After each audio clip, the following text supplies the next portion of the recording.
ஆண்டவராகிய இயேசு கிறிஸ்துவின் நாமத்தினாலே வேதமாணிக்கம் ரிங்கல் டோபே நினைவு பேராய கன்வென்ஷனிலே கலந்து கொள்ளும்படியாக என்னை அழைத்த அருமையான பேராயர் அவர்களுக்கும் பேராய மண்டலத்திற்கும் அருமையான குருவானவர்களுக்கும் சபையின் மக்களுக்கும் வாலிபர்களுக்கும் நன்றியுடையவனாக நான் உங்கள் மத்தியிலே நிற்கிறேன். அருமையான பேராயர் அவர்களுடைய அலுவலகத்திலிருந்து பீகாரில் இருக்கிற என்னை அவர்கள் கூப்பிட்டு 2002 வர முடியுமா என்று கேட்டபோது முன்னதாகவே தீர்மானித்து விட்ட கூட்டங்களின் நிமித்தமாக நான் வர முடியாவிட்டாலும் பின்னதாக நான் கண்டிப்பாக கலந்து கொள்வேன் என்று வாக்கு கொடுக்கத்தக்கதாக கர்த்தர் உதவி செய்தார். அதை நிறைவேற்றும்படியாக இந்த வருடத்திலே உங்கள் மத்தியிலே வருவதற்கு தேவன் எனக்கு கிருபை செய்ததற்காக நான் ஆண்டவருக்கு நன்றி செலுத்துகிறேன். என்னை அழைத்ததற்காக மறுபடியும் அவர்களுக்கு நான் நன்றி அறிதலாக இருக்கிறேன். ख्वाबों की नाई उड़ते जाएंगे, सामर्थ पाकर साक्षी बनेंगे. ख्वाबों की नाई उड़ते जाएंगे, सामर्थ पाकर साक्षी बनेंगे. सामर्थ है स्वर्गीय सामर्थ, सामर्थ है, सामर्थ है स्वर्गीय सामर्थ, सामर्थ है.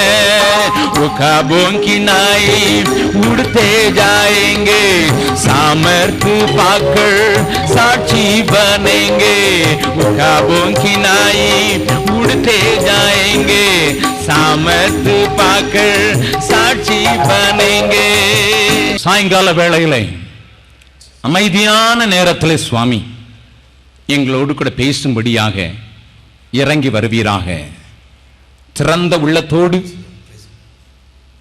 எல்லா விதமான அங்கலாய்ப்பையும் தள்ளிவிட்டவர்களாக தேவன் நம்மோடு கூட பேச வேண்டும் என்று சொல்லி ஆண்டவரை நோக்கி பார்க்கலாம்.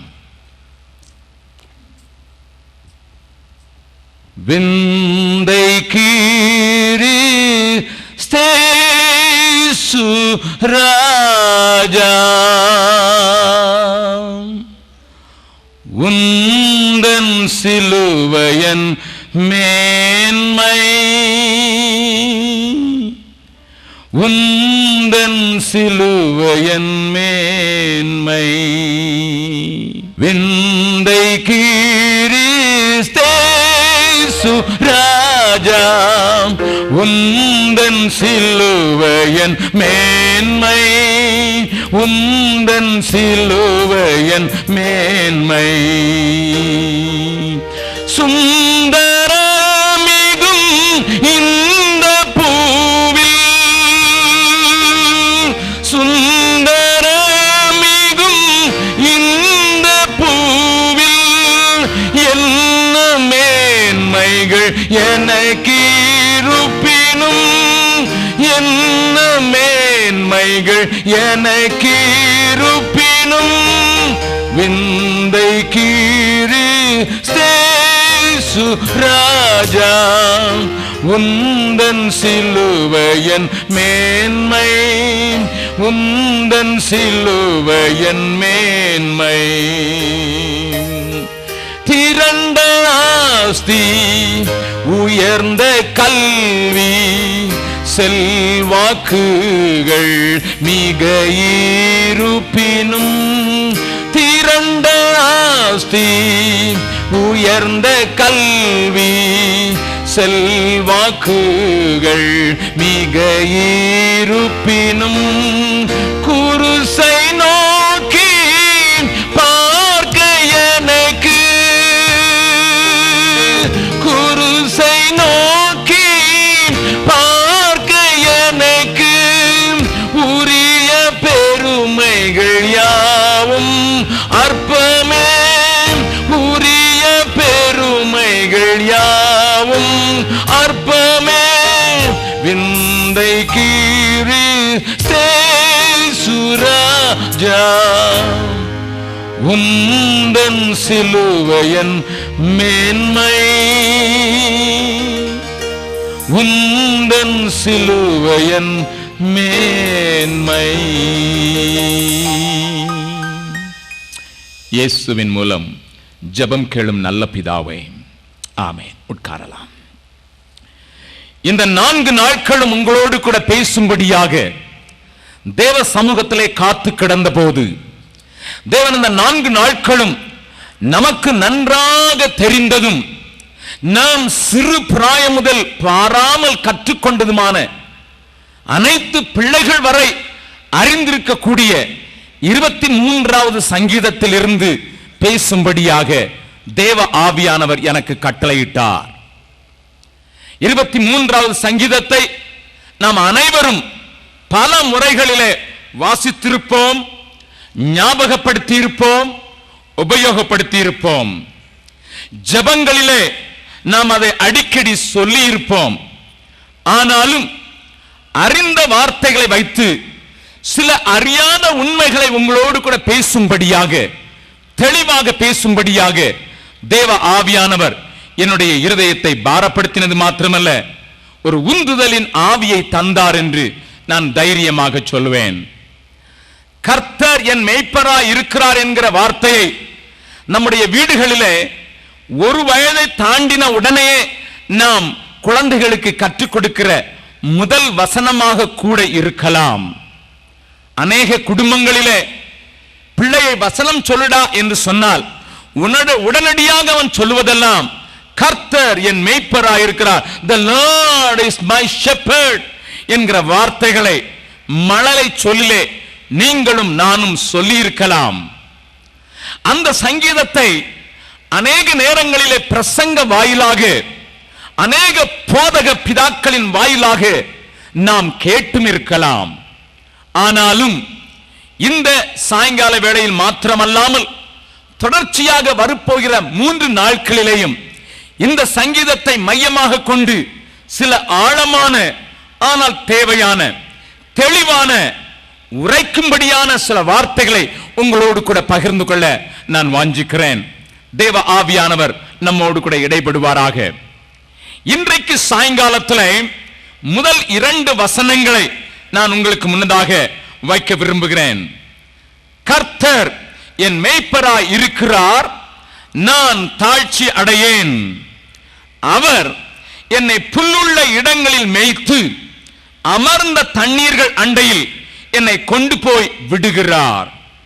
அருமையான தேவனுடைய பிள்ளைகளை, இந்த வசனத்தை நீங்கள் வாசிக்கும் போது இதில் 3 காரியங்கள் குறிப்பாக தெளிவாக உங்களுக்கு முன்னதாக துலங்குவதை நீங்கள் பார்க்கலாம். அங்கே மேய்ப்பனை நாம் பார்க்கிறோம். மேய்ப்பன் என்று சொல்லும் போதே கூடவே ஒரு மந்தையும் நமக்கு காட்சியளிக்கிறது. ஆடுகள் இணைந்து செயல்பட்டு அந்த மேய்ப்பனை பின்தொடர்கிற ஒரு மந்தை அங்கே காணப்படுகிறது. அந்த மந்தை இடத்திலே அவர் எப்படி நடத்துவார் என்பதை குறித்தும் தெளிவாக சங்கீதக்காரனாகிய தாவீது தான் மேய்ப்பனாய் இருந்தபடியினால் ஒரு மேய்ப்பனின் அனுபவத்தை கொண்டவனாக அங்கே தெளிவாக எழுதியிருக்கிற காரியத்தை இங்கே பார்க்கலாம். ஆகையினாலே இன்றைய சாயங்காலத்தில் இந்த வசனத்தின் அடிப்படையில் 3 காரியங்களை உங்களுக்கு முன்னதாக வைத்துவிட்டு நான் கடந்து செல்ல விரும்புகிறேன். முதலாவது, கர்த்தர் என் மேய்ப்பர் என்று சொல்லுகிற அந்த டிக்ளரேஷன், அந்த அறிவிப்பிலே ஒரு பெரிய காரியம் விளங்குகிறது. என்ன? நான் அவருடைய ஆட்டுக்குட்டி, அவருக்கு பின் செல்லும் ஆடு என்று அங்கே அழகாக வர்ணிக்கப்படுகிற காரியத்தை நாம் பார்க்கலாம். இதே காரியத்தை சங்கீதங்களின் பல இடங்களிலே தாவீது உபயோகப்படுத்தினாலும் நாம் அனைவரும் காலை ஆராதனையிலே உபயோகப்படுத்துகிற 95வது சங்கீதத்திலேயும் அது மறுபடியும் தெளிவாக சொல்லப்பட்டிருக்கிறதை என்னோடு கூட சேர்ந்து நீங்கள் திருப்பிவீர்கள் என்றால் நலமாயிருக்கும். 95வது சங்கீதம் 7வது வசனத்திலே அவர் நம்முடைய தேவன், நாம் அவர் மேய்ச்சலின் ஜனங்களும் அவர் கைக்குள்ளான ஆடுகளுமாமே என்று இங்கே சங்கீதக்காரன் மறுபடியும் முழக்கமிடுகிறதை நாம் ஒவ்வொரு வாரமும் ஜெப புஸ்தகத்திலே இருந்து காலை ஆராதனையிலே உபயோகப்படுத்துகிறோம். அருமையான தேவனுடைய பிள்ளைகளே, எத்தனை பேர் இந்த வசனத்தின் ஆழத்தை புரிந்து கொண்டவர்களாக, இந்த வசனத்தின் காரியங்களை அறிந்து கொண்டவர்களாக, இந்த வசனத்தின் தெளிவை பெற்றவர்களாக இந்த வார்த்தைகளை உபயோகப்படுத்துகிறோமோ எனக்கு தெரியாது. ஆனால் இந்த நேரத்தில் இந்த மந்தையை குறித்து நான் முதலாவது பேசிவிட்டு அதற்கு பின்னதாக மேய்ப்பனை குறித்து நான் உங்களோடு கூட பேசி, அதோடு கூட அந்த மேய்ப்பன் எனக்காக உங்களுக்காக என்ன செய்ய விரும்புகிறார் என்பதை தெளிவாக பேச வாஞ்சிக்கிறேன். இதைத்தான் மனதில் கொண்டவராக பவுல் அப்போஸ்தலனும் சொல்லுகிற ஒரு வார்த்தையை பார்க்கலாம்.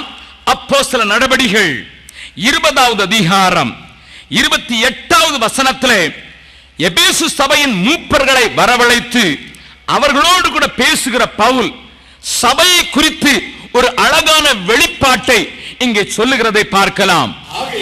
ஆகையால் உங்களை குறித்தும் தேவன் தம்முடைய சுய ரத்தத்தினாலே சம்பாதித்துக் கொண்ட தமது சபையை மேய்ப்பதற்கு பரிசுத்த ஆவி உங்களை கண்காணிகளாக வைத்த மந்தை முழுவதையும் குறித்தும் எச்சரிக்கையாயிருங்கள். தன்னுடைய பிரயாணத்திலே எபேசு பட்டணத்திற்கு செல்லக்கூடாதவராக, ஆனால் எபேசுவின் பக்கத்திலே இருக்கிற சபைகளிலே நடத்துகிற மூப்பர்களை வரவழைத்து அவர்களுக்கு பவுல் சொல்லுகிற ஒரு பெரிய வெளிப்பாடுள்ள ஒரு வார்த்தை, மந்தை தேவனே தம்முடைய சொந்த ரத்தத்தினால் சம்பாதித்துக் கொண்ட மந்தை. சபையை குறித்து ஆண்டவர் சொல்லி இருக்கிற தெளிவான வார்த்தையாக்கும் அது. புதிய ஏற்பாட்டிலே 26 பெயர்களை புதிய ஏற்பாட்டை ஆக்கிய தேவனுடைய மக்கள் உபயோகப்படுத்துகிறார்கள். பரிசுத்த ஆவியானவரால் உந்தப்பட்டவர்களாக, அவர்கள் சபையை குறித்த தெளிவான வெளிப்பாட்டை பெற்றவர்களாக, அவர்கள் சொல்ல அந்த வார்த்தைகளை ஆராய்ந்து பார்த்தால் 26 வாரங்கள் நாம் தியானிக்க முடியும்.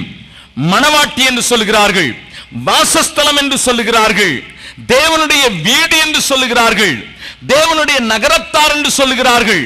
இப்படியாக பண்ணை என்றும் பலவிதமான பெயர்களிலே சொல்லப்படுகிற அந்த புதிய ஏற்பாட்டிலே காணப்படுகிற 26 பெயர்களிலே மிகவும் அழகாக ஆழமாக பேசப்படக்கூடிய ஒரு வார்த்தை என்று சொன்னால் மந்தை. அருமையான பேராயர்கள் கூடும்போது மாத்திரமல்ல, நம்மத்திலே இருக்கிற பேராயரை இன்றைக்கு மத்தியானத்தில் நான் சந்தித்து நான் ஒரு காரியத்தை அவர்களிடத்தில் கேட்டேன். ஐயா, இப்படிப்பட்ட அனைத்து உங்களுடைய பேராயத்தில் இருக்கிற அனைத்து சபைகளையும் கூட்டி இப்படிப்பட்ட ஒரு கன்வென்ஷனை பெரிய அளவில் நடத்த வேண்டும் என்று நீங்கள் செய்திருக்கிற இந்த முயற்சிக்கு மூல காரணம் என்ன என்று அவர்களை கேட்டபோது அவர்கள் ஒன்று சொன்னார்கள், சபைகள் எல்லாரும் இணைந்து வந்து நின்று நாம் ஒன்றாய் இருக்கிறோம் என்கிற அந்த உணர்வுக்கு வருஷத்தில் ஒரு முறையாயிரம் வாய்ப்பு கிடைக்க வேண்டும் என்று அவர்கள் சொன்னார்கள். இங்கேயும் அதை அழுத்தி சொன்னார்கள். எத்தனை உண்மை! நன்றாய் கவனியுங்கள் அருமையானவர்களே. கர்த்தர் என் மேய்ப்பராய் இருக்கிறார் என்பது ஒரு தனி மனிதனுக்கும் ஒரு ஆட்டுக்கும் உள்ள தொடர்பு தான் என்றாலும், ஒரு தனி மனிதனுக்கு ஆண்டவரோடு கூட இருக்கிற உறவை அது குறிப்பிடுகிறது என்று சொன்னாலும், அங்கே தெளிவாக சொல்லப்படுகிறது மேய்ப்பன் என்று சொன்னவுடனே நம்முடைய கண்களுக்கு வருவது மந்தைதான். கவனியுங்கள், மந்தை என்று சொல்லும் போதே அங்கே இன்னொரு உண்மையும் விளங்கி விடுகிறது. ஒரு தனியான ஆடு ஒரு காலமும் மந்தை என்று அழைக்கப்படுவது இல்லை. You cannot call a single sheep as a big sheepfold. Never. ஒரு நாளும் நீங்கள் அதை சொல்ல மாட்டீர்கள். மந்தை என்று சொல்லும் போது ஒரு கூட்டம், ஒரு ஆடுகள் அடங்கிய கூட்டம் என்று தானே தெரியும். கர்த்தருடைய பரிசுத்த நாமத்துக்கு மகிமை உண்டாவதாக. இந்த மாலை வேளையில இந்த ஆடு என்கிற வார்த்தையை கொஞ்சம் முதலில் விளக்கிவிட்டு அதற்கு பிறகு அவைகள் அடங்கிய மந்தையை கொஞ்சம் விளக்கிவிட்டு இந்த மந்தையை எப்படி சம்பாதித்தார் என்பதை உங்களுக்கு நான் சொல்வது நலமாக இருக்கலாம். கொஞ்சம் கவனமாகவே கேளுங்கள். ஆடு என்று சொன்னவுடனே எல்லா ஜனங்களும் நானும் ஒரு ஆடு என்று சொல்லிவிடுவதற்கு வாய்ப்பு உண்டுதான். நானும் ஆண்டவரால் தெரிந்து கொள்ளப்பட்ட ஒரு ஆடு என்று சொன்னாலும் வேதத்தின் வெளிச்சத்தில், வேதத்தின் கண்ணோட்டத்தில் நீங்கள் அதை பார்ப்பீர்கள் என்றால் கொஞ்சம் வித்தியாசம் தெரியும். நான் 3 விதமான ஆடுகளை கொஞ்சம் காண்பித்துக் கொடுக்க விரும்புகிறேன். 3 விதமான ஆடுகள் இந்த வேதத்திலே சொல்லப்பட்டிருக்கிறதை எத்தனை பேர் நீங்கள் கண்டீர்களோ காணவில்லையோ, ஆனால் தெளிவாக சில காரியங்களை உங்களோடு கூட பேச விரும்புகிறேன். திருப்பிக் கொள்ளுங்கள். யோவான் எழுதின சுவிசேஷம் 10வது அதிகாரத்திலே இயேசு தாமே சொல்லுகிறார். என்ன சொல்லுகிறார்? 10வது அதிகாரத்தின் 26வது வசனத்தை வாசிக்கலாம். ஆனாலும் நான் உங்களுக்கு சொன்னபடியே நீங்கள் என் மந்தையின் ஆடுகளாய் இராதபடியினால் there is a dangerous statement. இங்கே ஒரு அபாயகரமான காரியத்தை இயேசு சொல்லுகிறார். இவர்கள் ஆடுகள் தான், ஆனால் அவருடைய மந்தையைச் சேர்ந்தவர்கள் அல்ல. Listen, கவனியுங்கள். இவர்கள் ஆடுகள் தான், ஆனால் அவருடைய மந்தையைச் சேர்ந்தவர்கள் அல்ல. ஏனென்றால் அடுத்த வசனத்திலே விளக்கம் தருகிறார் ஆண்டவர். வாசிக்கலாம். என் ஆடுகள் என்றால் என் சத்தத்திற்கு செவி கொடுக்கிறது. ஹல்லேலூயா. கவனியுங்கள். ஆண்டவர் சொன்னார், my sheep will hear my voice. shepherd என்கிற வார்த்தை எப்படி வந்தது என்று நான் உங்களுக்கு சொல்லட்டுமா? shepherd என்று சொல்லப்படுகிற அந்த ஆங்கிலோ சாக்சன் வேர்ட் என்று சொல்கிறார்களே, அந்த வார்த்தை எப்படி வந்தது தெரியுமா? sheep heard. sheep என்றால் ஆடு, heard என்றால் அவனுடைய சத்தம் கேட்கிறது. அதனால தான் அவனுக்கு shepherd என்கிற வார்த்தையே வந்தது. கவனியுங்கள். கர்த்தர் என் மேய்ப்பராய் இருக்கிறார் என்று சொல்லும் போது நீங்கள் எப்படிப்பட்ட ஆடு என்பதை உங்களை அறியாமலே ஒத்துக்கொள்ளீர்கள். ஐயா, உம்முடைய சத்தம் கேட்கும் ஆடு நான். உம்முடைய சத்தம் கேட்டு உம்முடைய சித்தம் செய்வதற்கு ஒப்புக் கொடுத்த ஆடு நான். பாடகர் குழு அழகாக பாடினார்கள். என்ன பாடினார்கள்? தேவனே, உம்முடைய சித்தம் செய்வதற்காக உம்முடைய சத்தத்தை கேட்கிறேன். அருமையான தேவனுடைய பிள்ளைகளே, இந்த மாலை வேளையிலே கூடி வந்திருக்கிற உங்களுக்கு நான் ஒரு கேள்வி கேட்கட்டுமா? ஆண்டவர் உங்களுக்கு மேய்ப்பர் என்று சொன்னால், நீங்கள் அவருடைய ஆடுகள் தான் என்பது திட்டம் என்று சொன்னால், நீங்கள் அறிந்திருப்பீர்கள் என்றால் ஒரு காரியம் தெளிவாக இருந்திருக்கும். என்ன அது? அது தேவ சத்தம் கேட்கிற ஆடாக நீங்கள் இருப்பீர்கள். தேவ சத்தம் உங்களுடைய இருதயங்களிலே துணிக்கும், உங்கள் காதுகளை கேட்கும். அப்பொழுதுதான் நீங்கள் ஆடுகள் என்று சொல்லுவதற்கு அர்த்தம் உண்டு. அவரின் ஆடுகள் என்று சொல்லுவதற்கு அர்த்தம் உண்டு. ஆண்டவரே தெளிவாக சொல்கிறார், என் ஆடுகள் என் சத்தத்திற்கு செவி கொடுக்கிறது, கேட்கிறது, கீழ்ப்படுகிறது. 2 மனிதர்கள் நடந்து போனார்கள். சஞ்சலம் மிகுந்த அதிக சத்தம் கேட்கிற ஒரு தெருவில் நடந்து போய் கொண்டிருக்கும் போது கச கச கச என்று ஒரு பஜாரில் அவர்கள் நடந்து கொண்டிருக்கும் போது கூட வந்தவர் சொன்னார், திடீரென்று எங்கேயோ பக்கத்தில் கிரிக்கெட் விளையாடுகிறார்கள் என்று சொன்னார். அப்பொழுது கூட வந்த நண்பர் கேட்டார், கிரிக்கெட் விளையாடுகிற சத்தம் உனக்கு இங்கே கேட்கிறதா? எப்படி என்று கேட்டார். பேட்ல ஓங்கி அடிக்கிற ஒரு சத்தத்தை நான் கேட்டேன், கிரிக்கெட் விளையாடுகிறார்கள் என்று சொன்னார். பக்கத்தில் இருந்து வந்த நண்பர் சிரித்து விட்டார். டேய், இங்க மீன் கடையில வந்து கிரிக்கெட் சத்தம் உனக்கு எப்படி கேட்டது?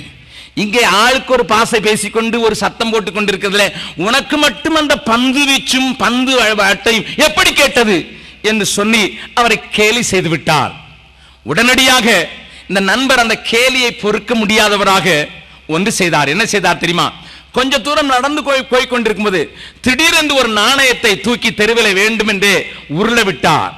உடனே பக்கத்தில் இருந்த நண்பர் அங்குமிங்குமாக பார்த்தார். என்ன என்று கேட்டார். நாணயம் ஒன்று விழுந்த சத்தத்தை கேட்கிறேன், ஒரு காயின் விழுந்த சத்தத்தை கேட்கிறேன். அப்பொழுதுதான் சொன்னார், இவ்வளவு பெரிய சத்தத்திலே ஒரு சின்ன நாணயம் விழுந்த சத்தம் உனக்கு எங்கடா கேட்டது என்று கேட்டபோது அவர் சொன்னார், என்ன சொன்னார் தெரியுமா? எனக்கு விளையாட்டில் ஆர்வம் ஆகினால் எங்கிருந்தாலும் அந்த சத்தம் என் காதிலே கேட்டுவிடும். உனக்கு பணத்தின் மேலேயே நாட்டம் ஆகினால் எங்கு போனாலும் உனக்கு பணச்சத்தம் கேட்டு விடுகிறது என்று சொன்னார். உண்மைதான், உண்மை. நானும் நீங்களும் ஆண்டவருடைய சத்தத்தை கேட்டு பழகுவதற்கு, நானும் நீங்களும் ஆண்டவரின் சத்தத்தை கேட்பதற்கு அழைக்கப்பட்ட ஆடுகளாக இருக்கலாம். இல்லை என்றால் அவருடைய சத்தத்தை கேட்காத, அவருடைய மந்தையை சாராத இன்னொரு கூட்ட ஆடுகளாக இருக்கலாம். கவனியுங்கள், இந்த மாலை வேளையில எந்த கூட்டத்தில் இருக்கிறீர்கள் என்பதை நீங்கள் அறிந்து கொள்ள வேண்டும். கன்னியாகுமரி மாவட்டத்திலிருந்து எனக்கு பல கடிதங்கள் வருவதுண்டு. எதையெல்லாம் குறித்து வரும் தெரியுமா? எந்த கோர்ஸ் எடுப்பது சொல்லுங்கள் ஐயா, ஜெபித்து சொல்லுங்கள். எந்த ஊரில் பெண் எடுப்பது ஜெபித்து சொல்லுங்கள். எந்த ஊருக்கு வேலைக்கு போவது ஜெபித்து சொல்லுங்கள். எந்த தொழிலை செய்தால் நான் விருத்தி அடைவேன் சொல்லுங்கள் என்கிற ஏராளமான கேள்விகளை அடுக்கிய கடிதங்கள் ஏராளமாக இங்கே இருந்து வருவது உண்டு. அடிக்கடி டெலிபோன்களிலேயும் ஆட்கள் அப்படி கேட்பார்கள். நமக்கு பழக்கம் ஆகிவிட்டது. நமக்காக வேற யாராயிலும் ஒருவர் சத்தம் கேட்டு சொல்லட்டும் என்கிற பழக்கத்திற்கு நாம் விட்டு போட்டு விட்டோம் என்று சொல்வேன். தேவனுடைய பிள்ளைகளே, தெளிவாக வேதம் சொல்லுகிறது, நன்றாக கவனியுங்கள். மறுபடியும் அந்த 10வது அதிகாரத்தின் 26வது வசனத்தையும் 27வது வசனத்தையும் வாசிக்கலாம். ஆனாலும் நான் உங்களுக்கு சொன்னபடியே நீங்கள் என் மந்தையின் ஆடுகளாய் இராதபடியினால் விசுவாசியாமல் இருக்கிறீர்கள். என் ஆடுகள் என் சத்தத்திற்கு செவி கொடுக்கிறது. நான் அவைகளை அறிந்திருக்கிறேன், அவைகள் எனக்கு பின் சொல்லுகிறது. நன்றாக கவனியுங்கள் அருமையான தேவனுடைய பிள்ளைகளே, இந்த மாலை வேளையில் நம்மை சோதித்து அறிந்து சரிப்படுத்திக் கொள்வதற்கு நாம் வந்திருக்கிறோம். ஒரு உயிர் மீழ்ச்சியை நாம் பெறுவதற்கு முன்னதாக நான் எந்த நிலையில் இருக்கிறேன் என்பதை முதலாவது புரிந்து கொள்ளணும். Where I am today, what I should be. இந்த இரண்டும் தெரிந்து விட்டதென்றால் தான் நாம் நம்மை சரி செய்து கொள்ளலாம். ஆவிக்குரிய புது மலர்ச்சி, ஆவிக்குரிய புதுப்பித்தல் அப்பொழுதுதான் நடைபெறும். நான் எங்கே இருக்கிறேன், நான் எப்படி இருக்கிறேன் என்கிற இரண்டு காரியங்களை நாம் தெரிந்து கொண்டோம் என்றால், எப்படிப்பட்ட வாழ்க்கைக்கு என்னை அழைத்திருக்கிறார் என்பதை அறிந்து கொண்டோம் என்றால் நாம் சாதாரணமாக வாழ முடியாது. ஆகையினால் தான் சொன்னேன், இங்கே ரெண்டு கூட்டமான ஆடுகள் தான். இவைகள் ஆடுகள் தான். ஆனால் ஒன்று கர்த்தர் என் மேய்ப்பராய் இருக்கிறார் என்று தைரியமாக சொல்லக்கூடிய ஒரு கூட்டம். இன்னொன்று தெரியாது தெரியாது தெரியாது. ஏனென்றால் அந்த வார்த்தை கர்த்தர் எங்கள் மேய்ப்பராய் இருக்கிறார் என்று சொல்லவில்லை. It is a personal encounter with your God. உன்னுடைய தேவனோடு கூட உங்களுக்கும் அவருக்கும் இருக்கிற சொந்த தொடர்பு. I hear his voice. அவருடைய சத்தத்தை நான் கேட்கிறேன் என்கிற தெளிவுள்ள வாழ்க்கை. அவருடைய சத்தத்தை நான் கேட்கும் தூரத்தில் இருக்கிறேன், ஆகையினால் அவரை பின் செல்கிறேன் என்கிற ஒரு தெளிவான வாழ்க்கை தான் ஆண்டவர் உங்களுக்கும் எனக்கும் வைத்திருக்கிற ஒரு மேலான வாழ்க்கை. அம்மா, மேலான வாழ்க்கை ஐயா. கவனியுங்கள், இன்னொரு காரியத்தையும் நான் உங்களுக்கு இந்த இடத்தில் சொல்ல விரும்புகிறேன். எங்களுடைய ஊழிய பகுதியிலே ஒரு மனிதன் 410 குழுக்களுக்கு, தீவிரவாதிகளின் குழுக்களுக்கு பொலிட்டிக்கல் லீடராக அமர்த்தப்பட்டிருந்தான். கவனியுங்கள் நான் சொல்லுகிறதை. 410 குழுக்கள் ஆங்காங்கே செயல்படுகிற அந்த குழுக்களுக்கெல்லாம் சென்று அவருடைய ரத்தத்திலே உரமேற்றி அவர்களை தீவிரவாதத்தில் நிலைத்து நிற்கிறவர்களாக வைக்க வேண்டியது அவனுடைய பொறுப்பு. அவனுக்கு 15 மெய்க்காப்பாளர்கள், துப்பாக்கி ஏந்தினவர்கள். அவனோடு கூட எப்பொழுதும் இருப்பதற்கு ஒரு மெய்க்காப்பாளன். ஒரு முறை நான் அவர்கள் தீவிரமாக செயல்படுகிற ஒரு பகுதிக்கு நான் சுவிசேஷத்தை எடுத்துச் செல்வதற்கும் ஒரு சிறிய ஆலயத்தை திறப்பதற்கும் நான் கடந்து சென்றேன். என்னோடு கூட சில சகோதரிகளும் சகோதரர்களும் வந்திருந்தார்கள். அந்த இடத்திலே நான் போவதை அறிந்தபோது அவன் என்னை பார்க்க வேண்டும் என்று மிகவும் விரும்பினான். அந்த பகுதியிலே அவனை குருஜி குருஜி என்று தான் அழைப்பார்கள். அவனுடைய பெயரை சொல்லிக் கூட அழைக்க மாட்டார்கள். குரு என்றால் போதிக்கிறவர் என்ற அர்த்தம். குருஜி என்றுதான் அவனை மதிப்போடு கூட அழைப்பார்கள். அந்த பகுதிகளுக்கு போலீசாரும் போவதற்கு துணிவதில்லை. ஏனென்றால் கடந்த முறை நடந்த எலெக்ஷனிலே போன 2 BSF லாரிகளில் அடங்கிய அனைத்து பேரையும் அவர்கள் கண்ணி வெடிகள் வைத்து கொன்றுவிட்டார்கள். ஆகையினால் போலீசார் அவர்கள் உத்தரவு கொடுத்தால் தான் அந்த பகுதிக்கு போக முடியும் என்கிற சூழ்நிலையில் இருக்கிற ஒரு பகுதிக்கு நானும் என் உடன் ஊழியக்காரர்களும் கடந்து சென்றோம். அந்த குருஜி என்னை சந்திக்க வேண்டும் என்று விரும்பினபடியினாலே என்னுடைய ஊழியக்காரன் மூலமாக சொல்லிவிட்டிருந்தார். நான் சரி என்று சொன்னேன். என்னை சந்திக்க வந்தார். அவருடைய மெய்க்காப்பாளன் பெரிய ஒரு AK-47 துப்பாக்கியை எடுத்துக்கொண்டு அவரை சுற்றி 15 பேர் மற்ற துப்பாக்கிகள் ஆட்டோமேட்டிக் கன்ஸை எடுத்துக்கொண்டு என்னை சுற்றி இருக்க நான் அவனோடு கூட பேச வேண்டும் என்று உட்கார்ந்தேன். 3 மணி நேரம் பேசினோம். அவனுடைய அநேக கேள்விகளுக்கு நான் பதில் சொல்லிக் கொண்டே வந்தேன். அவன் சாதாரணமான ஆள் அல்ல. உலகத்தின் காரியங்கள் அனைத்தையும் அறிந்திருந்தவன். அவனுடைய மெய்க்காப்பாளன் சொன்னான், இன்னும் கொஞ்சம் பேசும்போது, இன்னும் கொஞ்சம் பேசிக்கிட்டு இருந்தா நீ கிறிஸ்தவன் ஆயிடுவாய், பார்த்து அவனை மாத்திடுவார் போல என்று சொன்னான். அப்பொழுது அவன் சொன்னான், கிறிஸ்தவன் ஆக போவதில்லை, ஆகிவிட்டேன் என்று சொன்னான். கர்த்தருடைய பரிசுத்த நாமத்துக்கு ஸ்தோத்திரம். நான் கடந்து வந்து விட்டேன். எனக்கு ஒரு கடிதம் எழுதியிருந்தான். ஐயா, இன்றைக்குத்தான் என் காதுகள் திறந்திருக்கிறது. என்னை உண்டாக்கினவர் என்னோடு கூட பேசுகிற சத்தத்தை நான் கேட்க ஆரம்பித்து விட்டேன். நான் இங்கு இருக்க முடியாது என்று சொல்லி அவன் என்னை காப்பாற்றுங்கள் என்று சொன்னதினாலே அவனையும் அவனுடைய குடும்பத்தாரையும் வேறொரு பகுதியிலே வைத்து வேதம் சொல்லிக் கொடுக்க ஆரம்பித்தோம். வேதம் சொல்லிக் கொடுத்த அவன் வேதத்தை ஆர்வமாய் படித்தான். எல்லா காரியங்களையும் எங்களோடு கூட இணைந்து சென்றான். ஆனால் அவனுடைய மனைவி ஆண்டவரை அறியாதபடியினாலே 7 மாதங்கள் எங்களோடு கூட இருந்த பின்னு அவர் திடீரென்று காணாமல் போய்விட்டார். எங்களுக்கு விளங்கவில்லை. விசேஷமாக எனக்கு அது ஒரு பெரிய கேள்விக்குறியாகவே இருந்தது. ஐயோ, இத்தனையான ஒரு தீவிரவாதியை ஆண்டவருக்குள் வழிநடத்தினோம், ஆண்டவருக்குள் வேர் கொள்ள வைத்தோம், தேவ சத்தத்தை கேட்டேன் என்று சொன்ன ஆளாயிற்றே என்று சொல்லி நாங்கள் கொஞ்சம் வருத்தத்தோடு கூட தான் நாங்கள் இருந்தோம். ஹல்லேலூயா. ஏனென்றால் அவர் நல்ல மேய்ப்பன் அல்லவா, அவர் நல்ல மேய்ப்பன் அல்லவா. அருமையான ஒரு பாடலை அடிக்கடி நீங்களும் நானும் பாடலாம். காணாத ஆட்டின் பின்னே கர்த்தர் கண்ணீருடன் அலைந்தார், அன்போடு உன்னை அழைக்கின்றாரே, இன்றே திரும்பி நீ வா,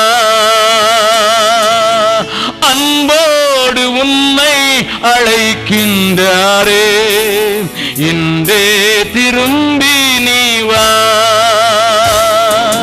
காணாத ஆட்டின் பின்னே கர்த்தர் கண்ணீருடன் அலைந்தார், அன்போடு உன்னை அழைக்கின்றாரே, இன்றே திரும்பி நீ வா, அன்போடு உன்னை அழைக்கின்றாரே, இன்றே திரும்பி நீ வா.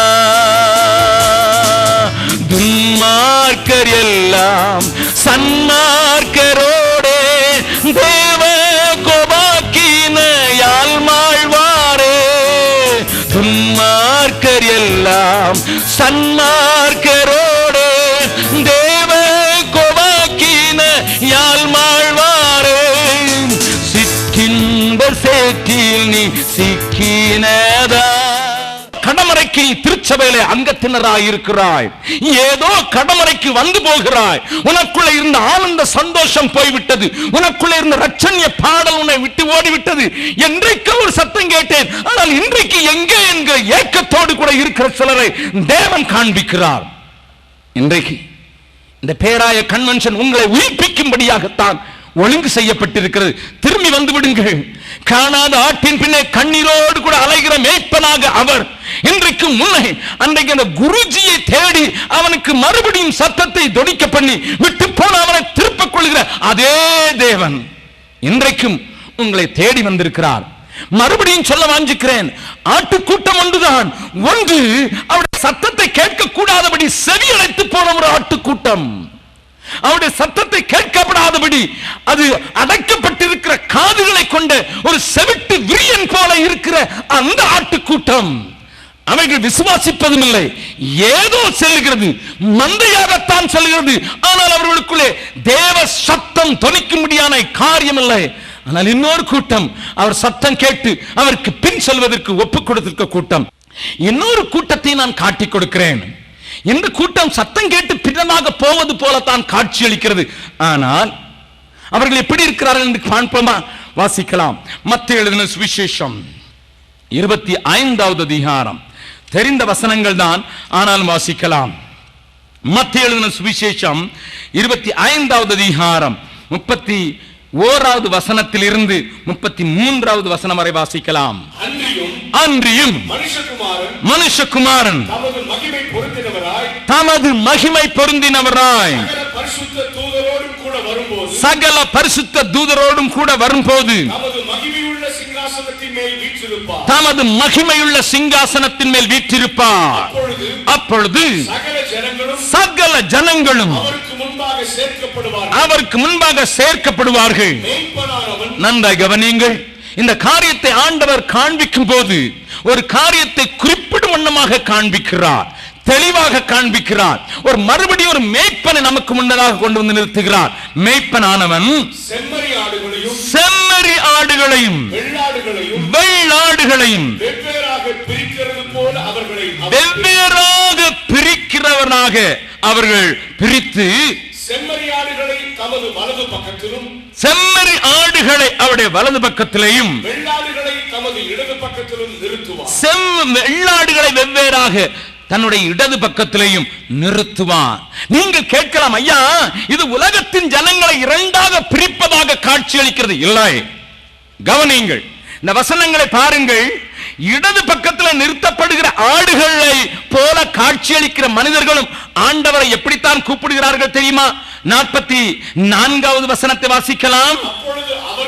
அப்பொழுது அவர்களும் அவருக்கு பிரதியுத்தரமாக, ஆண்டவரே, they addressed God as Lord. ஐயா, இந்த கூட்டத்தாரும் இந்த வெள்ளாட்டு கூட்டத்தாரும் ஆண்டவரே என்று தான் அழைக்கிறார்கள். கவனம், செம்மறியாடு கூட்டத்தை குறித்து ஆசீர்வதிக்கப்பட்டவர்கள் என்று சொல்லும் போது அவர்களும் ஆண்டவரே என்றுதான் அழைத்தார்கள். செம்மறியாடாக இருக்கிற இடது பக்கத்தில் இருக்கிறவர்களை பார்த்து அவர் சொன்ன வார்த்தைகளை கேட்டு அவர்கள் அதிர்ச்சி விட்டவர்களாக ஆண்டவரே என்றுதான் அழைக்கிறார்கள். இந்த ஒரே மேய்ப்பன் கையில் தான் இந்த செம்மறியாடும் இருக்கிறது, வெள்ளாடும் இருக்கிறது. நான் ஒரு கேள்வி கேட்கட்டுமா? நீங்கள் செம்மறியாடா அல்லது வெள்ளாடா? என்னையா வித்தியாசம் என்று கேட்பீர்கள். செம்மறியாட்டு மந்தையை நாம் அதிகமாக பார்த்திருக்கிறதுக்கு வாய்ப்பில்லை. இங்கே கொஞ்சம் குறைவாக இருக்கலாம். ஆனால் வட இந்தியாவில் வந்து பாருங்கள், அல்லது வெளிநாட்டிலே ஆடுகளை, கம்பளி ஆடுகளை வளர்க்கிற அந்த பாரியத்தை நீங்க பாருங்கள், ஒன்று விளங்கும். அங்கே மேய்ப்பன் முன்னதாக செல்வான், ஆடுகள் அவனுக்கு பின்னதாக செல்லும். வெள்ளாட்டை அப்படி கொண்டு போகவே முடியாது. ஏனென்றால் அது அங்க பார்த்து இங்க பார்த்து, அதுக கொஞ்சம் வாய வச்சு இங்க கொஞ்சம் வாய வச்சு, வெள்ளாடு வாய் வைக்கிற வேலை விளங்காதுன்னு சொல்லுவார்கள் தமிழ்நாட்டிலே. அதுக்கு நேர போக முடியாது. என் மேய்ப்பன் என்னை சரியான இடத்திற்கு நடத்துவார் என்று செம்மறியாடு மேய்ப்பனை பின்தொடர்ந்து போகும். அதற்கு மேய்ச்சல் தேவை. ஆனால் செம்மறியாட்டுக்கு மேய்ச்சல் தேவை. ஆனால் வெள்ளாட்டுக்கு தாளை, குளை, இல்லை. அதை கட்டி போட்டும் இந்த மரத்தில் இருக்கிற 4 கொப்புகளை வெட்டி போட்டால் அது சாப்பிடுவதற்கு ஆயத்தம். ஆனால் செம்மறியாட்டை அப்படி வளர்க்க முடியாது. அதை மேய்ச்சலுக்கு கொண்டுதான் செல்ல வேண்டும். திருச்சபையில் அநேக மக்கள் ஆலயத்துக்கு வருவார்கள், ஆனால் வேதத்தை அவர்களே வாசித்து தெரிய மாட்டார்கள். ஏன் தெரியுமா? அவர்கள் எல்லாம் எந்த ஆடுதான்? ஹலோ,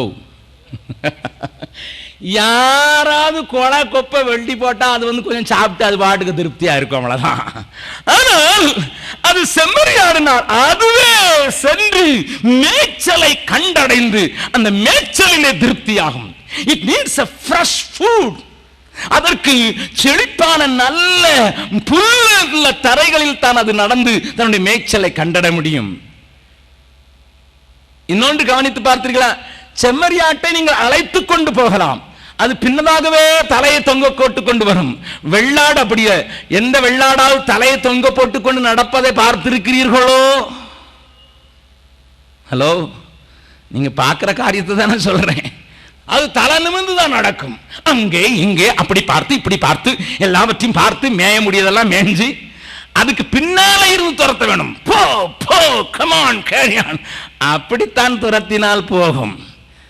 அநேக போதகர்கள் இருக்கிறார்கள், அவர்களை கேட்டு பாருங்க. எங்க சபையோட நாங்க மாரடிக்கிறது போதும் ஐயா, விரட்டி விரட்டி தான் ஆளுகளை வேலை வாங்க வேண்டியிருக்கு.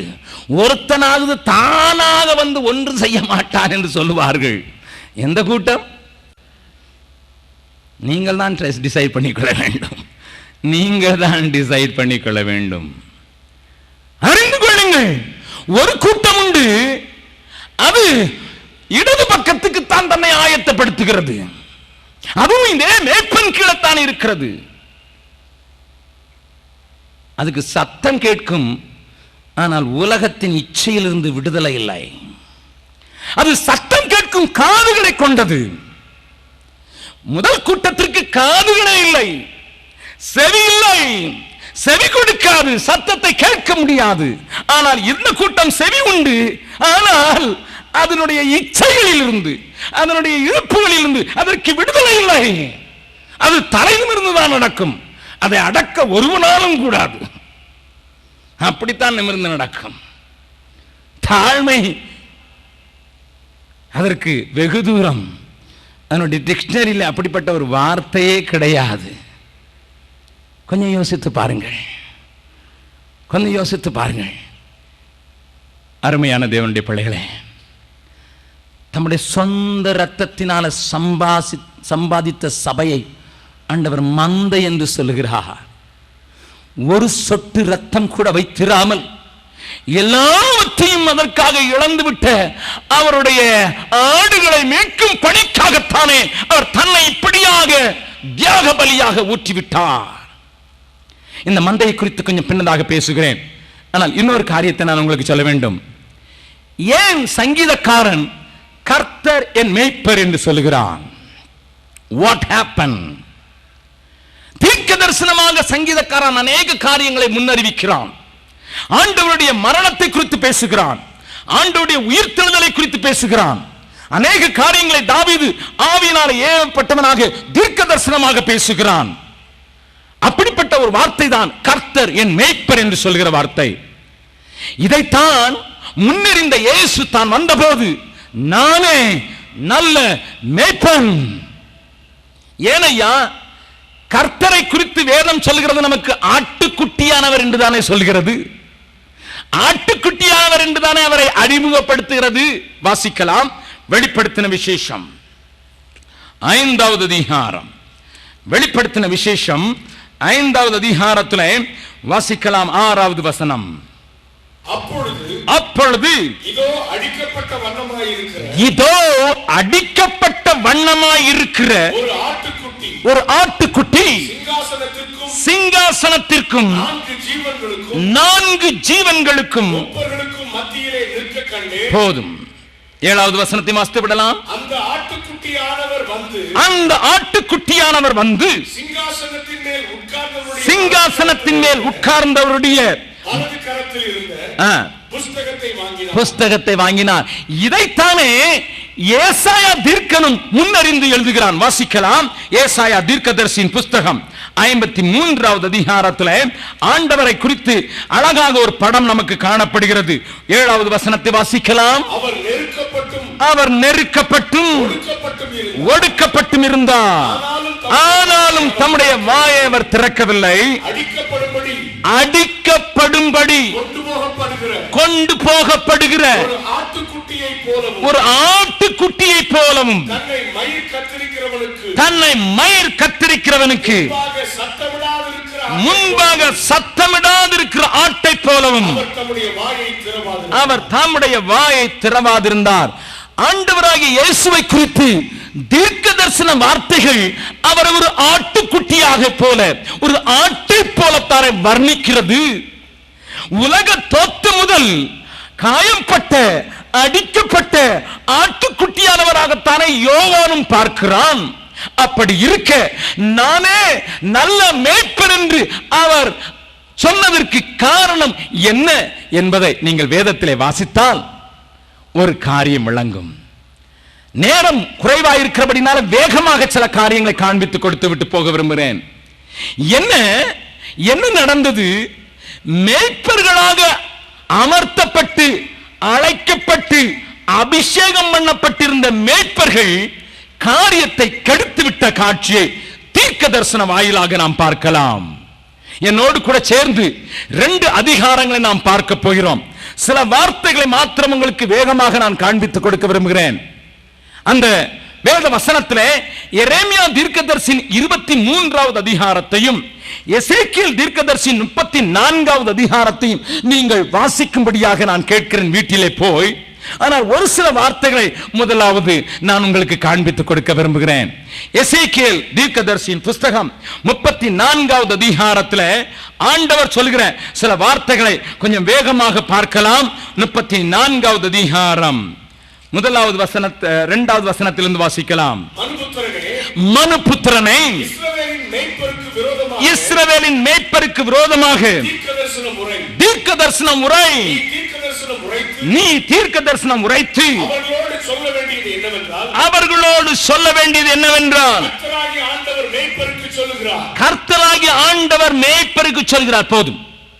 இந்த அதிகாரம் முழுவதையும் நீங்கள் வாசித்து பார்த்தீர்கள் என்றால் மேய்ப்பர்களை குறித்து அங்கலாய்க்கிற ஒரு ஆண்டவர் தன்னை மேய்ப்பனாக மாற்றி இந்த உலகத்துக்கு வருவதை வெளிப்படுத்தும்படியாக பேசுகிறார். தான் வந்தால் எப்படி இருக்குமாம், அவைகள் என்ன செய்யவில்லை என்பதை காண்பிக்கிறதை காட்டிலும் ஆண்டவர் மேய்ப்பராக வரும்போது என்ன செய்வார் என்பதை அங்கே சொல்லுகிற வார்த்தைகளிலிருந்து நான் உங்கள் மத்தியிலே காண்பித்து விடுக்க விரும்புகிறேன். வாசிக்கலாம். 15வது வசனத்தையும் 16வது வசனத்தையும் வாசிக்கலாம். என் ஆடுகளை நான் மேய்த்து நான் மடக்குவேன் என்று கர்த்தராகிய ஆண்டவர் சொல்லுகிறார். Listen. As a shepherd, I will do in this order. நான் மேய்ப்பனாக இப்படித்தான் செயல்படுவேன் என்று மேய்ப்பர்களை குறித்து குறை சொன்ன ஆண்டவர் தான் மேய்ப்பனாகும் போது என்ன செய்வேன் என்பதை காண்பிக்கிறார். வாசிக்கலாம். My first priority will be, நான் காணாமல் போனதை தேடி, I will seek after the last one. காணாமல் போய்விட்டதே, தூரம் போய்விட்டதே, விலகி ஓடிவிட்டதே, மறந்து விட்டதே, மேய்ப்பரின் சத்தத்தை கேட்கவில்லையே, அந்த ஆடுகளை தேடுவதுதான் என்னுடைய முதலாவது வேலையாக இருக்கும். வாசிக்கலாம். துரத்துண்டதை திரும்ப கொண்டு வந்து எலும்பு முறிந்ததை காயம் கட்டி நசல் கொண்டதை திடப்படுத்துவேன். நியாயத்துக்கு தக்கதாய் அவைகளை மேய்த்து புஷ்டியும் பலமுள்ளவைகளை அழிப்பேன். அடுத்த வசனத்தை வாசித்து விடலாம். என் மந்தையே, மறுபடியும் இங்கே பிரிவினையை குறித்து பேசுகிறார். என் மந்தையே, கர்த்தராகிய ஆண்டவர் சொல்லுகிறது என்னவென்றால், இதோ ஆட்டுக்கும் ஆட்டுக்கும் ஆட்டுக்கடாக்களுக்கும் வெள்ளாட்டுக்கடாக்களுக்கும் I will separate. ஆட்டுக்கும் ஆட்டுக்கடாக்களுக்கும் செம்மறியாடுகளுக்கும் நான் நியாயம் தீர்க்க போகிறேன். ஆகையினால் தான் என் சத்தத்தை உயர்த்தி உங்களோடு கூட பேசுகிறேன். எந்த கூட்டத்தில் இருக்கிறீர்கள்? ஆட்டுக்கும் ஆட்டுக்கும் ஒரு ஆடு சத்தம் கேட்கக்கூடாத ஆடு, இன்னொரு ஆடு சத்தம் கேட்டு பின் செல்லக்கூடிய ஆடு, ஒரு ஆடு செம்மறி ஆடாக இருக்கக்கூடிய ஆடு, இன்னொரு ஆடு வெள்ளாடாக இருக்கக்கூடிய ஆடு, இவைகளுக்கு நியாயம் தீர்ப்பதற்கு நான் மேய்ப்பனாக வெளிப்படுவேன் என்று சொன்ன ஆண்டவர் தன்னுடைய முதலாவது காரியத்தை சொல்லும் போது, நான் காணாமல் போனவைகளை தேடுவதுதான் என்னுடைய முதல் வேலை. அப்பொழுது நீங்கள் கேட்கலாம், ஐயா இந்த மேய்ப்பர்கள் சரியாய் செயல்படாததினால் நடந்த காரியங்களை இங்கே விளக்கி இருக்கிறாரோ? ஆமையா, அந்த அதிகாரத்தை வாசித்து பாருங்கள். என்ன விளக்கி இருக்கிறார்? எலும்பு முறிந்தது, நசல் கொண்டதாய், பலவீனம் உள்ளதாய், துரத்தப்பட்டதாய், சிதறடிக்கப்பட்டதாய் இருக்கிற ஒரு பெரிய ஆட்டு கூட்டத்தை தேவன் காண்பிக்கிறார். இதன் நிமித்தம் மேய்ப்பர்கள் மேல் அவர்கள் கோபம் எழுகிறது. நீங்கள் உடனடியாக உங்களுடைய ஐயர்மாரை நினைத்து விடக்கூடாது, குருவானவர்களை நினைத்து விடக்கூடாது. I want to show you God talks about whom, யாரை குறித்து ஆண்டவர் சொல்லுகிறார் என்பதை நீங்கள் அறிய வேண்டும் என்பதற்காக நான் பேசுகிறேன். தெளிவாக பேசுகிறேன், கொஞ்சம் வேகமாக பேசுகிறேன். திருப்பங்களினோடு கூட சேர்ந்து இப்பொழுது எரேமியா தீர்க்கதரிசியின் புஸ்தகம் 23வது அதிகாரத்திற்கு திருப்புங்கள். எரேமியா தீர்க்கதரிசியின் புஸ்தகம் 23வது அதிகாரம் வாசிக்கலாம். முதலாவது வசனத்திலிருந்து. என் மேய்ச்சலின் ஆடுகளை கெடுத்து சிதறடிக்கிற மேய்ப்பர்களுக்கு ஐயோ என்று கர்த்தர் சொல்லுகிறார். இல்லைங்க, கொஞ்சம் வேகமாக பேசுகிறேன், தயவு செய்து மன்னித்துக் கொள்ளுங்கள், ஆனால் கவனமாய் கேளுங்கள். I am preaching a prophetical sermon. ஒரு தீர்க்க தரிசனமான வார்த்தைகள் உங்களோடு கூட சொல்லுகிறேன், தைரியமாக சொல்லுகிறேன், கவனமாக கேளுங்கள். இங்கே மேய்ப்பர்களை குறித்து தானே ஆண்டவர் சொல்கிறார். யாரையா அந்த மேய்ப்பர்கள்? யார் அந்த மேய்ப்பர்கள்? அந்த வசனத்தை நீங்கள் கொஞ்சம் அழகாக தியானிக்க ஆரம்பித்தால் அங்கே சொல்லப்பட்டிருக்கிற 23வது அதிகாரத்தின் அனைத்து காரியங்களும் தெளிவாக தெரியும். You can come across the word prophets rather than the priest. தீர்க்கதரிசிகளை குறித்து தான் வேகமாக சொல்லிக் கொண்டு வருகிறார். 23வது அதிகாரத்தின் சில வசனங்களை நான் உங்களுக்கு காண்பித்து கொடுக்கட்டும், வாசிக்கலாம். அங்கே 23வது அதிகாரத்தின் ஆரம்பத்தில் மந்தையை சிதறடிக்கிற மேய்ப்பர்கள் என்று சொன்ன அந்த வார்த்தையை யாருக்கு பிரயோஜனப்படுத்துகிறார் என்று நீங்கள் புரிந்து கொள்ளும்படியாக பேசுகிறேன். 9வது வசனம்.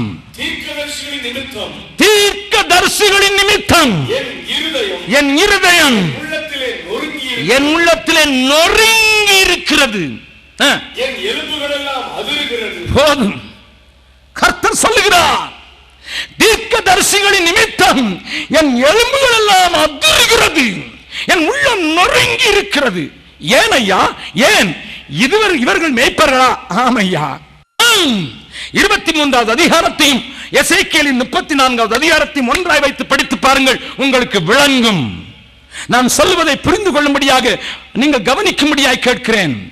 இந்த தீர்க்கதரிசிகள் என்று சொல்லுகிறவர்கள் எப்படி செயல்படுகிறார்களாம், மந்தைக்குள் எப்படி செயல்படுகிறார்களாம், அங்கே வாசிக்கலாம். ஒவ்வொரு வசனமாக நான் கொஞ்சம் வேகமாக சொல்லுகிறேன், கொஞ்சம் வாசிக்கலாம். 11வது வசனம். தீர்க்கதரிசியும் ஆசாரியரும் மாயக்காரராயிருக்கிறார்கள் என் ஆலயத்திலும். வாசிக்கலாம். 16வது வசனம். எருசலேமின் தீர்க்கதரிசிகளிலும் உங்களுக்கு திடுக்கிடத்தக்க காரியத்தை காண்கிறேன். 14 எருசலேமின் தீர்க்கதரிசிகளிலும் திடுக்கிடத்தக்க காரியத்தை காண்கிறேன். விபச்சாரம் பண்ணி வஞ்சகமாய் நடந்து ஒருவனும் தன் பொல்லாப்பை விட்டு திரும்பாதபடிக்கு பொல்லாதவர்களின் கைகளை திடப்படுத்தும் தீர்க்கதரிசிகள். அடுத்த வசனத்தை வாசிக்கலாம். 16 உங்களுக்கு தீர்க்க தரிசனம் சொல்லுகிறேன், உங்களுக்கு தீர்க்க தரிசனம் சொல்லுகிற தீர்க்கதரிசிகளின் வார்த்தைகளை கேளாதிருங்கள். லிசன், அவர்கள் உங்களை வீண் பெருமை கொள்ளும்படி செய்கிறார்கள். கர்த்தருடைய வார்த்தை அல்ல. தெளிவாய் தேவன் பேசுகிறார். தாங்கள் யூகித்த தரிசனத்தையே சொல்லுகிறார்கள். வாசிக்கலாம். 21வது வசனம். அந்த தீர்க்கதரிசிகளை நான் அனுப்பாதிருந்தும் அவர்கள் ஓடினார்கள். 25வது வசனம். சொப்பனம் கண்டேன் சொப்பனம் கண்டேன் என்று என் நாமத்தை சொல்லி பொய் தீர்க்க தரிசனம் உரைக்கிற நன்றாக கவனிங்கள் ஐயா. 26வது வசனத்தின் பின்பகுதி, இவர்கள் தங்கள் இருதயத்தின் வஞ்சகத்தை தீர்க்க தரிசனமாக சொல்லுகிறவர்கள். வாசிக்கலாம் 30வது வசனம். ஆகையால் இதோ ஒவ்வொருவர் என் வார்த்தையை திருட்டுத்தனமாய் எடுக்கிற தீர்க்கதரிசி. 31வது வசனம். இதோ தங்கள் நாவின் சொல்லையே வழங்கி அவர் அதை உரைத்தார் என்று சொல்லுகிற தீர்க்கதரிசி. போதும் அம்மா. மேய்ப்பர்களுக்கு ஐயோ என்று ஆரம்பித்தவர் மந்தையை சிதறடிக்கிற, மந்தையை பாழாக்குகிற, மந்தையை பலவீனப்படுத்துகிற, மந்தையை நசல் கொள்ளப்படுகிற, மந்தையின் எலும்பு முறிவை கவனிக்காமல் செயல்படுகிற ஒரு பெரிய தீர்க்கதரிசியின் கூட்டத்தை தான் காண்பிக்கிறார். கன்னியாகுமரியை குறித்து எனக்கு தெரியும், இது ஒரு கன்வென்ஷன் பூமி என்று. ஏனென்றால் இங்கே பொருத்தனை கன்வென்ஷனுக்கும் நற்செய்தி பெருவிழாக்களுக்கும் குறைச்சல் இல்லை. வசனம் கேட்டுக்கொண்டிருக்கிற ஜனங்களோடு கூட பேசுகிறேன். அம்மா, வேதத்தின் அடிப்படையில் இன்றைக்கு மந்தை பலவீனப்பட்டு செய்ய வேண்டிய முதல் காரியத்தை செய்யாமல் திசை திருப்பப்பட்டிருக்கிற காரியத்தை நீ அறிய வேண்டும். தங்கள் மனதில் யூகித்ததை உனக்கு தீர்க்க தரிசனமாக உரைத்து உன்னுடைய கையை பலப்படுத்தி உன்னை பொல்லாப்புக்கு நேராக வழி நடத்தி தங்கள் இதயத்தில் தோன்றுகிறவர்களை மாத்திரம் தேவ வசனத்தோடு கலப்பு செய்து வார்த்தையை கொள்ளையடித்து சொல்லி உன்னை பலவீனப்படுத்தி விட்டார்கள். நீயாக அவருடைய சத்தத்தை கேட்பதற்கு நீ வழி நடத்தப்படவில்லை. யாராயும் ஜெபித்து சொல்ல மாட்டார்களா, யாராயும் எனக்காக ஆண்டவருக்கு முன்னதாக நிற்க மாட்டார்களா என்கிற ஏக்கம் கொண்ட ஜனமாக மந்தையை மாற்றிவிட்ட கொடுமை இன்றைக்கு உண்டு. இதை பார்த்துதான் ஆண்டவர் சொல்கிறார், இதை பார்த்துதான். ஆனால் தேவ சத்தத்தை கேட்கிற ஜனம் என்ன சொல்லும் தெரியுமா? நல்மேய்ப்பரே, நம்பிக்கையே, நானும் முந்தன் ஆட்டுக்குட்டி. நல்மேய்ப்பரே, நம்பிக்கையே, நானும் முந்தன் ஆட்டுக்குட்டி. உம் தோளில்தான் நான் இருப்பேன், உம்மையே நான் பற்றி கொண்டேன். துதித்து துதித்து மகிழ்ந்து புகழ்ந்து தூயவ உம்மை நான் பாடுவேன். துதித்து துதித்து மகிழ்ந்து புகழ்ந்து தூயவ உம்மை நான் பாடுவேன். தெரிந்தவர்கள் பாடலாமா? இது நம்முடைய நல்ல மேய்ப்பன் நம்மை தூக்கி சுமக்கிறது மாத்திரமல்ல, என் இதயத்தின் துடிப்பை அவர் அறிகிறது மாத்திரமல்ல, அவருடைய இதயத்தின் துடிப்பை நான் அறிவதற்காக என் தோளிலே தன் தோளிலே தூக்கி சுமக்கிற ஒரு நல்ல மேய்ப்பன் ஐயா, ஒரு நல்ல மேய்ப்பன். பாடலாமா? நல் மேய்ப்பரே, நம்பிக்கையே, நானும் உந்தன் ஆட்டுக்குட்டி. நல் மேய்ப்பரே, நம்பிக்கையே, நானும் உந்தன் ஆட்டுக்குட்டி. உம்மைத்தானே பற்றி கொண்டேன், உம் தோளில்தான் நான் இருப்பேன். உம்மைத்தானே பற்றி கொண்டேன், உம் தோளில்தான் நான் இருப்பேன். துதித்து துதித்து மகிழ்ந்து புகழ்ந்து தூயவ உம்மை நான் பாடுவேன். துதித்து துதித்து மகிழ்ந்து புகழ்ந்து தூயவ உம்மை நான் பாடுவேன். மகிமையின் நம்பிக்கையே, மாறிடாத என் ஏசையா உம்மையல்லோ பற்றி கொண்டேன், உலகத்தில் வெற்றி கொண்டேன். பள்ளத்தாக்கில் நடந்தாலும் பயமில்லை, பாதிப்பில்லை. பள்ளத்தாக்கில் நடந்தாலும் பயமில்லை, பாதிப்பில்லை. உம் குரலோ கேட்குதையா, உள்ளம் எல்லாம் அன்பால் பொங்குதையா. உம் குரலோ கேட்குதையா, உள்ளம் எல்லாம் அன்பால் பொங்குதையா. துதித்து துதித்து மகிழ்ந்து புகழ்ந்து தூயவ உம்மை நான் பாடுவேன். துதித்து துதித்து மகிழ்ந்து புகழ்ந்து தூயவ உம்மை நான் பாடுவேன்.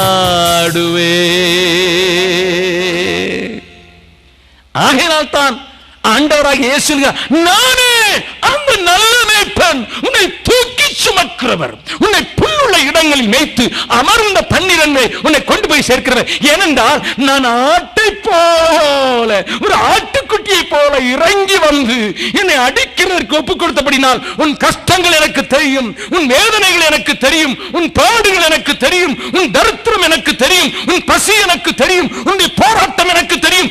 நானும் ஆட்டை போல, அடிக்கப்படுகிற ஆட்டை போல கடந்து சென்றபடினால், ஆனாலும் வெற்றி பெற்றபடினாலே, வெற்றி பெற்றபடினாலே, உன்னை தூக்கி சுமப்பதற்கு வல்லமை உள்ளவராயிருக்கிறபடினாலே, ஹல்லேலூயா ஹல்லேலூயா, உன்னை தோளிலே தூக்கி சுமக்கிறவராக இருக்கிறபடினாலே நானே உனக்கு நல்ல மேய்ப்பன்.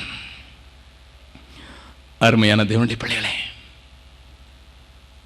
இந்த ஆடுகள் இன்றைக்கு பலவீனப்பட்டு போனதற்கு காரணம், நசல் கொண்டு போனதற்கு காரணம், எலும்பு முறிந்ததற்கு காரணம், சிதறடிக்கப்பட்டு இருக்கிறதற்கு காரணம், நம்மத்திலே உலாவி வருகிற தீர்க்கதரிசிகளின் எண்ணிக்கை பெருத்து விட்டதுதான்.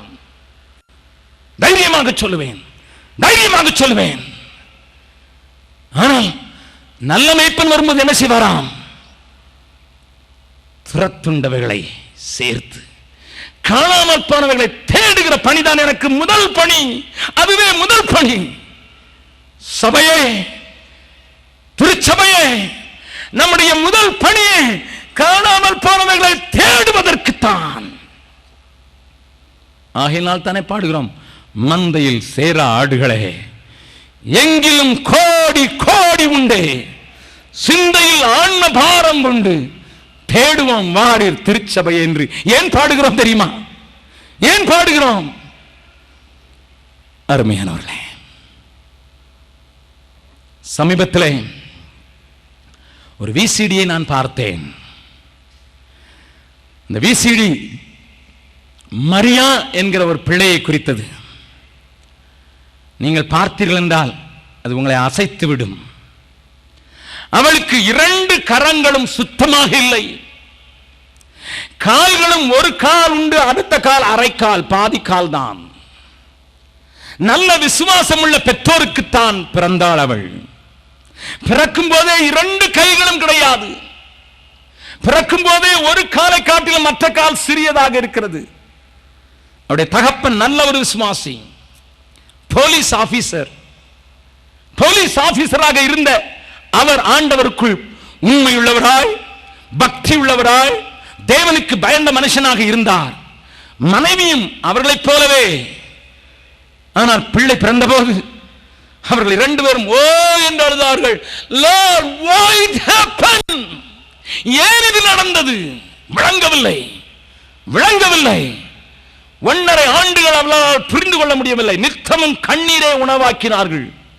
2 கையில்லாத பிள்ளையை பார்த்து கொஞ்சம் யோசித்து பாருங்கள். ஒரு கால் சின்ன காலாய், ஒரு கால் பெரிய காலாய் இருந்தால் நடக்கிறது என்ன இருக்கும் என்று யோசித்து பாருங்கள். எல்லா பிள்ளைகளும் நடந்து திரியும் போது இந்த பிள்ளை நிலைமை பார்த்தவர்களுக்கு பரிதாபம். 1.5 ஆண்டு ஆன போது தேவன் அவர்களோடு கூட பேசினார். பள்ளத்தாக்கில் நடந்தாலும் உன் குரல் கேட்கிறது என்று அந்த வார்த்தைக்காக சொல்கிறேன். அப்படிப்பட்ட துக்கத்தின் நேரத்தில் ஆண்டவர் சொன்னார், என் மகிமையை வழங்க பண்ணுவேன். ஆகையினாலே தைரியம் கொண்டார்கள், கர்த்தரை சொல்லிக் கொடுத்தார்கள். அந்த பிள்ளைக்கு 3 வயதிலே அவளை நீச்சல் குளத்திற்கு எடுத்துக்கொண்டு போனார்கள். அந்த தகப்பன் நீச்சல் குளத்திலே நீச்சல் சொல்லிக் கொடுத்தார். 18 வயதாகும் போது அவள் உலகத்தையே வெற்றி பெற வைக்கிற வேர்ல்டு சாம்பியனாக மாறிவிட்டாள். அல்லேலூயா! 18 வயதிலே உலக சாம்பியன் ஆகிவிட்டாள். நீச்சலிலே கை இல்லாத அவள் எப்படி நீந்துகிறாள் என்பதை நான் படத்திலே பார்த்தேன். அதோடு மாத்திரமல்ல, அவளுக்கு எல்லா வேலைகளையும் தன் காலாலே செய்ய முடியும். 1.5 காலாலே செய்ய முடியும். கம்ப்யூட்டரை இயக்க முடியும், பியானோ போட முடியும், சமையல் செய்ய முடியும், ஸ்வெட்டர் பின்ன முடியும், பெயிண்ட் பண்ண முடியும், எழுத முடியும். எல்லாம் காலாலே செய்து விடுவாள். ஆண்டவரை அறிந்து கொண்ட அவள் இன்றைக்கு திருமணமானவள். திருமணமானது மாத்திரமல்ல, அவளுக்கு ஆண்டவர் அழகான குரல் கொடுத்திருக்கிறபடினால அவருடைய கணவன் ஒரு கிட்டாரிஸ்ட். 2 பேருமாக சேர்ந்து உலகத்தின் பல பட்டணங்களிலும் போய் இந்த ஆண்டவர் நல்லவர் என்பது மாத்திரமல்ல, இந்த ஆண்டவர் என்னை நேசித்ததினால் தான் உலகத்திற்கு என்னை சாட்சியாக்கிறார் என்று சொல்லி இன்றைக்கு உலகம் முழுவதும் சாட்சியாக காணாமல் போனவர்களை தேடி வந்திருக்கிறார்கள். அந்த மரியாதத்தில் கேள்வி கேட்டப்பட்டது, without hands how you are going to survive? கை இல்லாமல் எப்படி வாழப் போகிறாய்? 1.5 காலோடு எப்படி நடக்கப் போகிறாய்? அவள் சொன்னாள், என் ஆண்டவர் என்னை இப்படி உண்டாக்கினது அவருக்கு விருப்பமாக இருக்கிறது.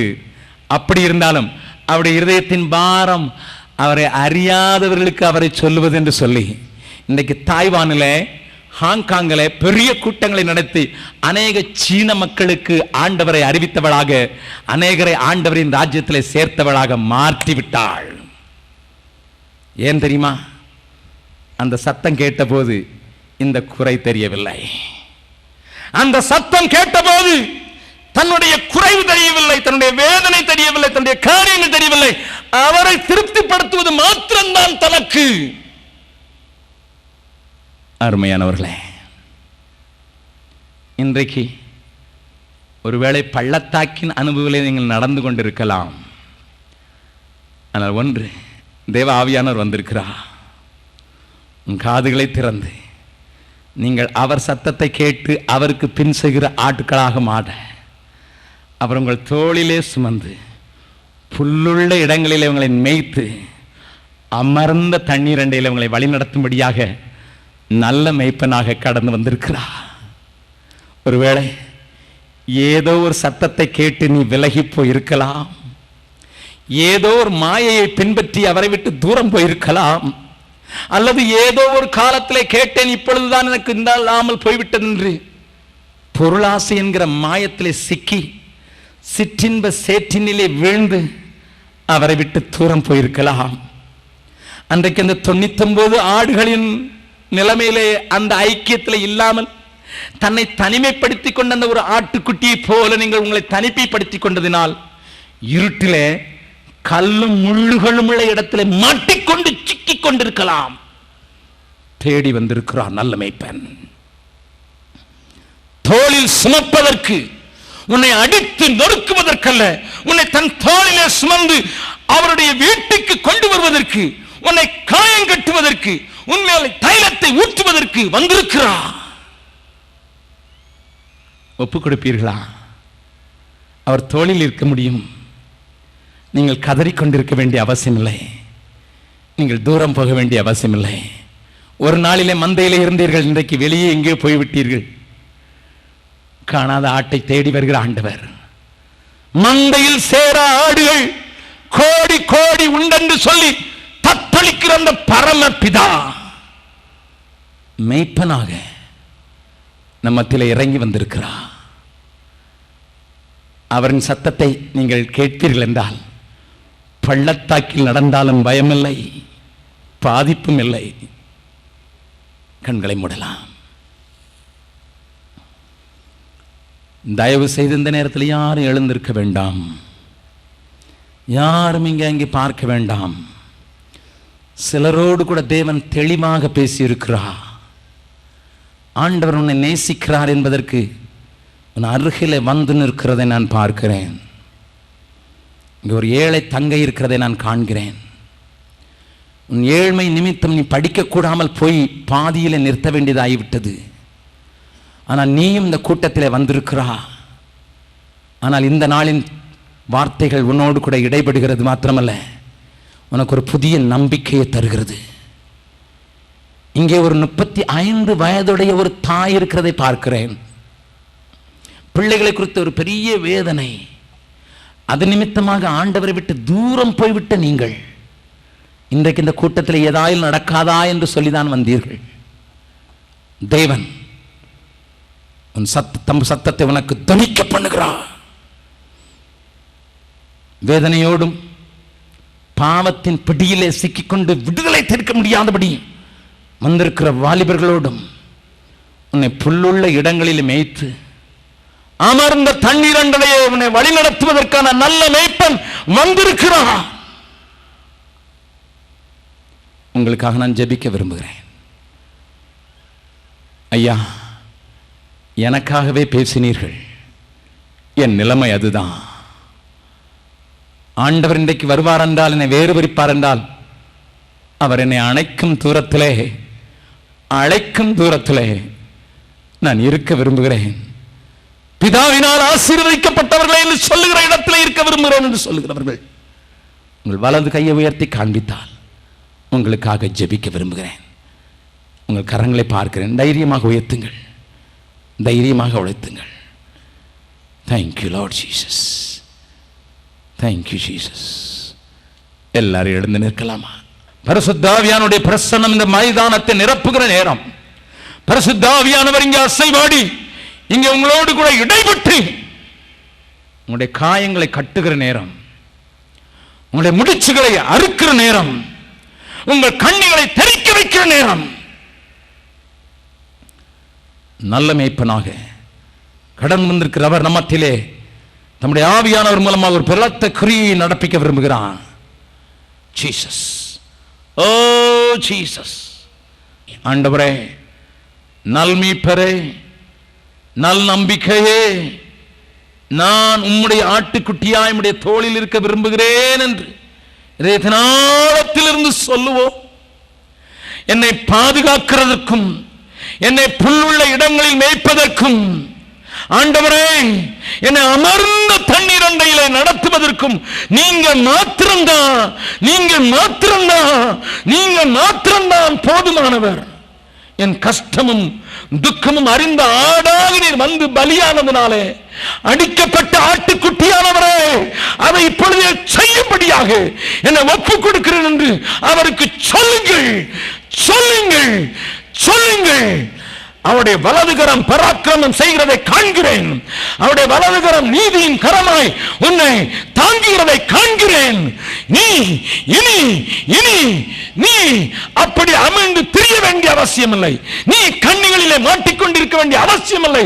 அந்த கட்டுகள் அருந்து ஓடுகிறதை பார்க்கிறேன். உன் செவிகள் திறக்கப்பட்டு அவருடைய சத்தம் உனக்கு கேட்கிறது மாத்திரமல்ல, உன்னை அன்பாய் அணைக்கிற அந்த ஆண்டவரின் தெளிவான கரங்களுக்குள்ளே உங்களை விட்டு கொடுத்து பாருங்கள். Thank you Jesus, thank you Lord Jesus, thank you Jesus, glory to God. வல்ல பிதாவே, நீர் மக்களுக்கு கொடுக்க சொன்ன வார்த்தைகளை மாத்திரம் நான் கொடுத்தேன். அவர்களும் அதை ஏற்றுக்கொண்டிருக்கிறார்கள்.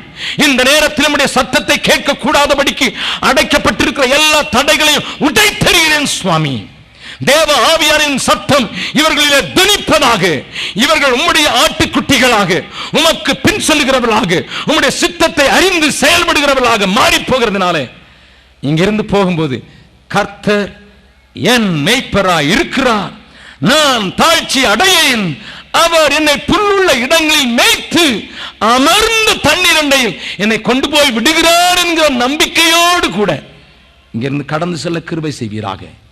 இயேசுவின் மூலம் ஜெபம் கேளும் நல்ல பிதாவே.